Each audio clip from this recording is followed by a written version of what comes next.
Friends, இன்றைக்கி நம்ம சேனலில் என்ன பார்க்க போகிறோன்னா சொரக்காய் சட்னி சிம்பிளாக எப்படி பண்ணலான்னு வாங்க பார்க்கலாம்.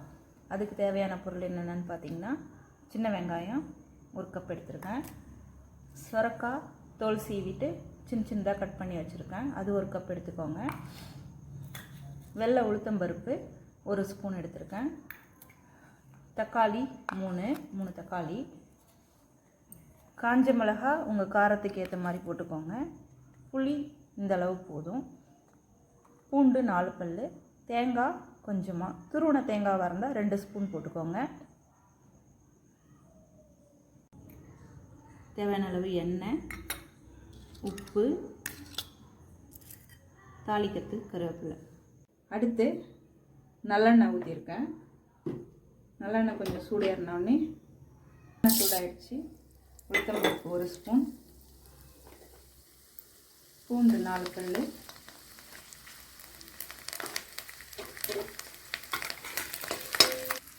உளுந்து இந்த அளவு கலர் மாறினோடனே மிளகாய் போட்டுக்கிறோம்.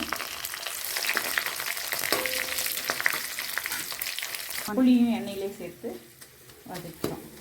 புளி வேணுன்னா போட்டுக்கோங்க, வேணான்னா தக்காளி இன்னும் 1 தக்காளி எக்ஸ்ட்ராவாக சேர்த்துக்கோங்க. இதை ஒரு ஜாரில் போட்டுக்கலாம், எடுத்து வச்சிடலாம். அதை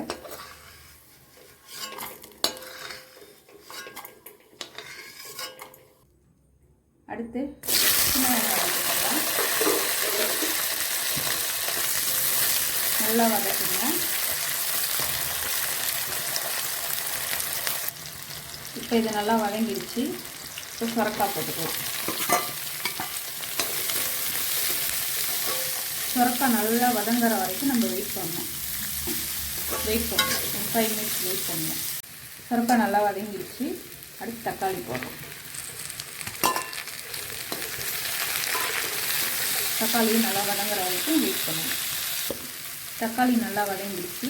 அடுத்து தேங்காய் கட் பண்ணி வச்சுருக்க தேங்காவை போட்டு ஒரு கிளறிட்டு அடுப்பு ஆஃப் பண்ணிக்கலாம். போதும். அடுத்து கல்லுப்பு இந்த அளவுக்கு போட்டுக்கலாம். சூடு ஆறுற வரைக்கும் வெயிட் பண்ணுவோம். இப்போ ஃபஸ்ட்டு இந்த மிக்ஸி ஜாரில் இருக்கிற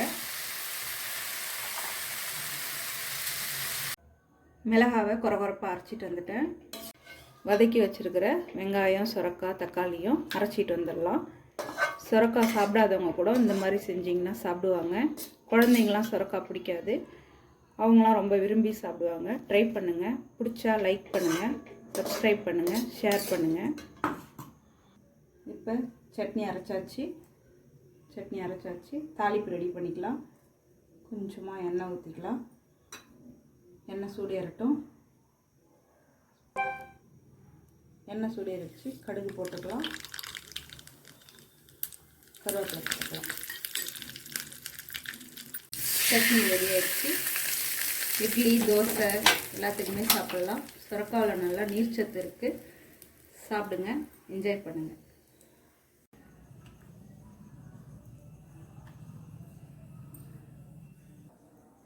நல்லா டேஸ்ட்டாக இருக்குது. நீங்களும் ட்ரை பண்ணுங்கள்.